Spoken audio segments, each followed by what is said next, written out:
akan melanjutkan materi kita pada pertemuan ke-11 ini berkaitan dengan pengendalian dan evaluasi strategi. Nah, pada pertemuan kali ini Bapak Ibu kita akan menindaklanjuti materi kita minggu lalu, bagaimana kita telah mengimplementasikan strategi dan proses-proses apa yang perlu menjadi pertimbangan utama ketika kita mengimplementasikan strategi yang telah kita buat. Kemudian minggu kemarin juga kita telah eh, menggunakan rumus hitung ya untuk memprediksi kemungkinan-kemungkinan yang ada ketika implementasi ini diterapkan, kemudian bagaimana kira-kira nanti kejadian yang bisa kita prediksi sehingga kita akan mengantisipasi hal-hal yang mungkin bisa kita rancang untuk pembuatan solusinya dalam jangka waktu yang lebih dini. Oke. Berbeda dengan kali ini, Bapak Ibu, kita akan melanjutkan pada materi pengendalian dan evaluasi strategi. Nah, di sini nanti kita akan ada pokok bahasan utama ya, yang akan kita gali bersama berkaitan dengan pengendalian, evaluasi strategi, dan hakikat evaluasi strategi. Mungkin dari Bapak Ibu, atau mungkin di tempat kerja, atau mungkin di beberapa kegiatan yang lainnya, ada di bidang usaha atau mungkin pada eh, aktivitas-aktivitas yang terkait nih, kita akan selalu menerapkan adanya pengendalian dan evaluasi strategi, terlepas berapa lama kita melakukan evaluasi dan juga bagaimana pengendalian yang kita laksanakan. Biasanya sering sekali kita menemui adanya evaluasi entah di akhir kegiatan atau mungkin bisa kita terapkan secara berkala. Nah, itu bentuk dari bagaimana kita bisa merespon atas kejadian-kejadian yang sekiranya bisa jadi pertimbangan utama ketika kita merancang kegiatan yang akan datang. Dan juga berkaitan dengan pengendalian, Bapak Ibu, jadi mungkin saat dalam proses ya, mungkin tidak hanya dari perancangan, dari pasca, pra, kemudian saat kegiatan berlangsung, dan mungkin pasca kegiatan telah dilaksanakan, adanya pengendalian-pengendalian secara tak terduga ataupun secara berkala yang bisa kita terapkan. Nah, berkaitan dengan materi kita kali ini, manajemen strategik ya, bagaimana kita bisa menguasai setiap lini, khususnya pada saat ini kita melakukan pengendalian dan evaluasi strategi, masuk pada konsep manajemen controlling terkait dengan pengendalian itu tadi. Maka dari itu, Bapak Ibu, setelah strategi diimplementasikan, maka tahapan berikutnya adalah pengendalian dan evaluasi strategi, di mana adanya proses pengendalian kali ini memastikan perusahaan sedang mencapai apa yang telah ditetapkan untuk dicapai. Jadi secara mikro kita memiliki konsep-konsep untuk memastikan jika setiap aktivitas operasional dalam kegiatan sehari-hari yang dilakukan oleh diri kita pribadi ataupun yang ada dalam perusahaan, bisnis, atau mungkin organisasi yang sedang kita jalani. Nah, itu nanti ada proses di mana pengendalian ini akan membandingkan antara kinerja dengan hasil yang diinginkan dan juga bagaimana kita memberikan umpan balik yang diperlukan bagi pihak manajemen untuk apa umpan balik ini dalam rangka seperti tadi evaluasi hasil-hasil yang diperoleh dan juga bagaimana hasil tadi sebagai landasan utama dan juga data-data yang diterima dapat menjadi landasan utama untuk pengambilan tindakan perbaikan bila diperlukan. Oke, maka dari itu Bapak Ibu pada bagian ini akan dijelaskan, didiskusikan bersama berkaitan dengan tindakan pengendalian dan evaluasi strategi yang telah diimplementasikan itu bagaimana. Nah, maka dari itu masuk pada materi kita kali ini Bapak Ibu berkaitan dengan pengendalian. Oke. di sini secara umum ya, seperti biasa kita setiap materi akan kita awali dengan pendefinisian, pemberian contoh dan juga pengibaratan pada konsep-konsep secara kontekstual sehingga di sini kita bisa menyamakan persepsi berkaitan dengan materi yang akan kita diskusikan bersama pada setiap pertemuannya. Maka dari itu pada pertemuan kali ini konsep pengendalian itu bisa kita maknai bersama. Secara umum, pengendalian didefinisikan sebagai tindakan untuk membuat sesuatu yang terjadi sesuai dengan apa yang direncanakan sebelumnya. Harapannya dalam proses itu kita tetap dapat berjalan sesuai dengan koridor-koridor yang ada. Oke, sedangkan pengendalian ini dalam konsep manajemen strategik ya, Bapak Ibu,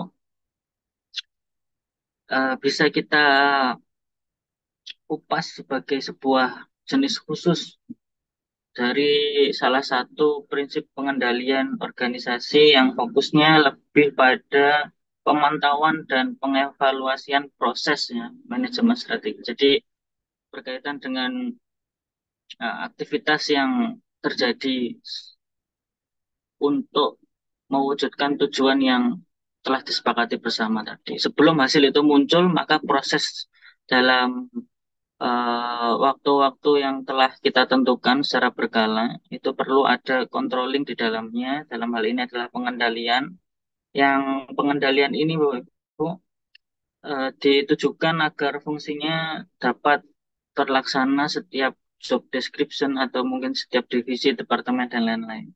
Sehingga sesuai dengan tupoksi yang telah dibagi. Maka dari itu pada materi kita kali ini, Bapak Ibu, pengendalian strategi juga memberikan umpan balik yang kritis ya saat itu juga terhadap penentuan apakah semua langkah dalam proses manajemen strategi ini sudah sesuai atau mungkin keharmonisan tiap lini setiap rekan kerja ataupun antara pimpinan dan juga eh, tenaga kerja yang lain itu berjalan secara harmonis dan juga berfungsi sebagaimana mestinya ataupun tidak. Nah, di sini muncullah beberapa pendekatan ya dalam pengendalian strategi, di mana ada pendekatan tradisional dan pendekatan strategi yang adaptif. Bagaimana dengan pendekatan tradisional? Pertanyaannya sekarang pengimplementasian pendekatan ini seperti apa?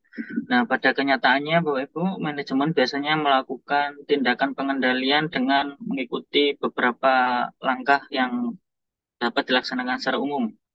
Yaitu yang pertama, biasanya mengukur kinerja, kemudian membandingkan hasil pengukuran kinerja perusahaan terhadap standar yang ada. Jadi kan ada standar-standar yang perlu dipenuhi, lah itu kinerjanya sesuai enggak atau mencapai poin itu atau tidak. Maka dari itu ada KPI ataupun dan lain-lain ya sebagai tolok ukur karena pekerjaan tidak bisa dikuantitatifkan secara mutlak tanpa adanya indikator-indikator keberhasilan yang sudah dikonversi menjadi sebuah angka. Kemudian melakukan tindakan perbaikan yang dianggap perlu untuk memastikan bahwa kejadian yang direncanakan itu mampu dan bisa diupayakan sehingga dapat benar-benar terwujud nah, pada akhir kegiatan atau akhir proses aktivitas operasional itu dijalankan.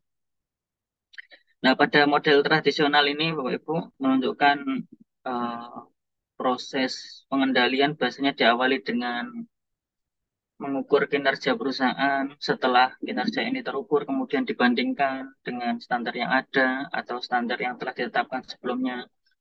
Kemudian hasil perbandingan antara kinerja perusahaan dengan standar yang telah ditetapkan, itu nanti akan menghasilkan beberapa kemungkinan.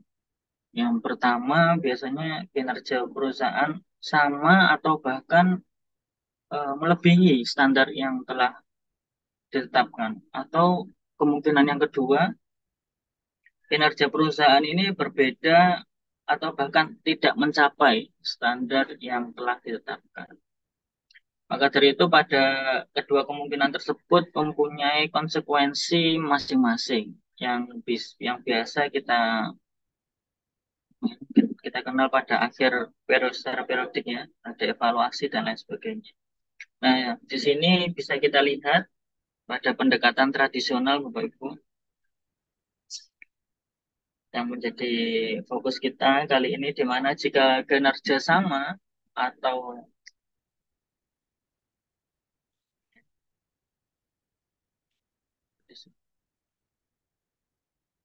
jika kinerja kita sama atau bahkan lebih baik dari standar yang telah ditetapkan, maka kemungkinan perusahaan tidak perlu melakukan corrective action secara berlebihan. Ya, mungkin hanya sekitar ada evaluasi berkaitan dengan eh, mempertahankan kinerja dan juga untuk mengoptimalkan supaya lebih baik atau mungkin memberikan masukan-masukan yang sifatnya itu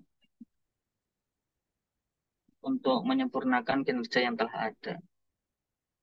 Nah, sehingga pekerjaan dapat tetap dilanjutkan sesuai dengan apa yang telah dirancang.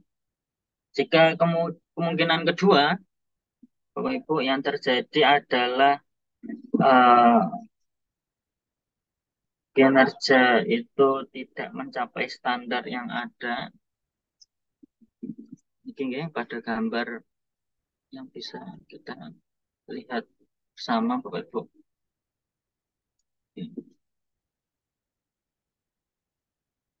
Nah,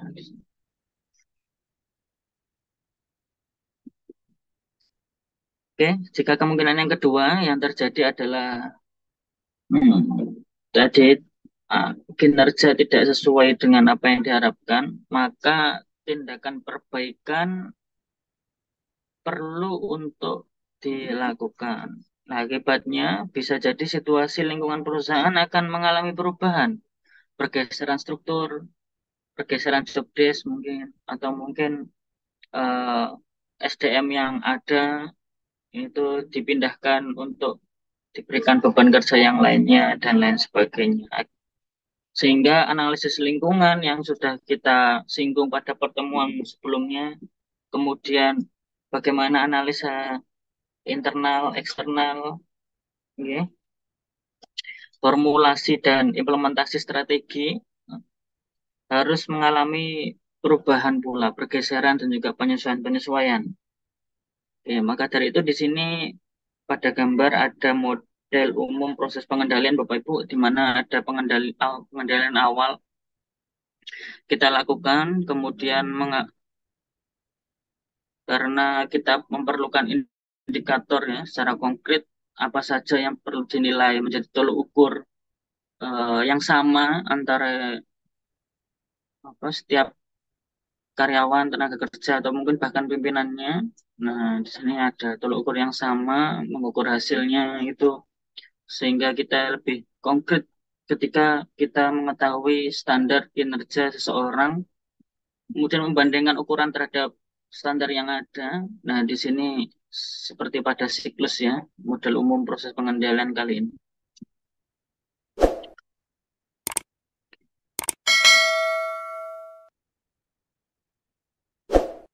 Oke, itu untuk pengendalian